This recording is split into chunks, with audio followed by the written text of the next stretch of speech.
sepse nuk mundet zemra që e ka imanin brenda të përmendet emri i Zotit dhe ajo të mos lëviz, të qëndrojë pasive.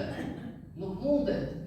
E Allahu na tregon kush janë zemrat e shëndosha, kush janë zemrat që vërtet janë të pastërta.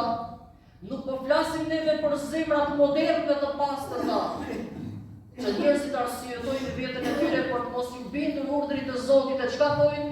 Kemi zemrën e pastërt ne. Jo. Kjo zemër nuk është e pastër. Zemër e pastër është diçka tjetër. E zemrën e pastër ti shikoje kur përmendet emri i Allahut si lëviz zemra jote. A ndjen ajo ndonjëherë kënaqësi kur e përmend Allahun? A rahatohet dhe a qetësohet zemra jote duke e përmendur Allahun? Në këtë formë e kuptojmë se zemrat tona a janë të pastërta ose jo.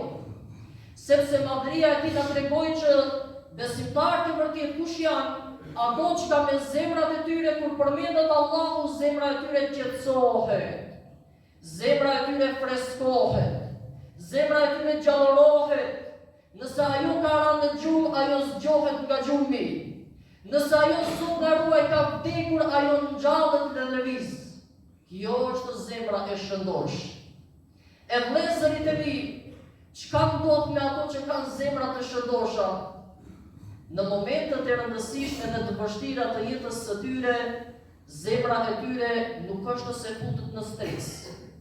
Megjithse ato mund të kenë sfida, mund të kenë probleme, mund të kenë sëmundje dhe gjëra tjera, por zemra e tyre fle e qetë. Zemra e tyre është përsëri e qetë. Pse? Nga se zemër e shëndosh është ajo zemër e cila është ndërtuar me fjalët e Zotit Dhul Xhelal. Dhe në momentet më të vështira kjo zemër vjen qetëse se imani që është brenda është i bindur me fjalën e Zotit, që edhe në vdekjen e frutit më të dashur që mund jetë fëmia, ajo fle e qetë përsëri sepse është e bindur në fjalën inna lillahi wa inna ilaihi rajiun. Ne jemi të Allahut dhe te ai kthehemi. Edhe kur sprovohet me gjërat më të rënda, që ndoshta dikush tjetër që nuk e ka një zemër të përgatitur, çka ndodh? I shkatërrohet jeta. Ne kemi shembuj të shumë sot në jetën e kësaj bote. Njerëz të cilët ndoshta janë goditur me ndonjë sprovë të rëndë, çka ka ndodhur pas provës? Ato më e kanë shkatëruar jetën e tyre. E çka thonë? Mbaroi jeta për mua. Janë sprovuar me diçka, mbaroi jeta për mua. I lën punët e tyre pastore, ndoshta edhe familje shkatërrojnë, sepse sprova e rëndë çka e ka goditur, e ka gjetur këtë njeri me zemër të papërgatitur.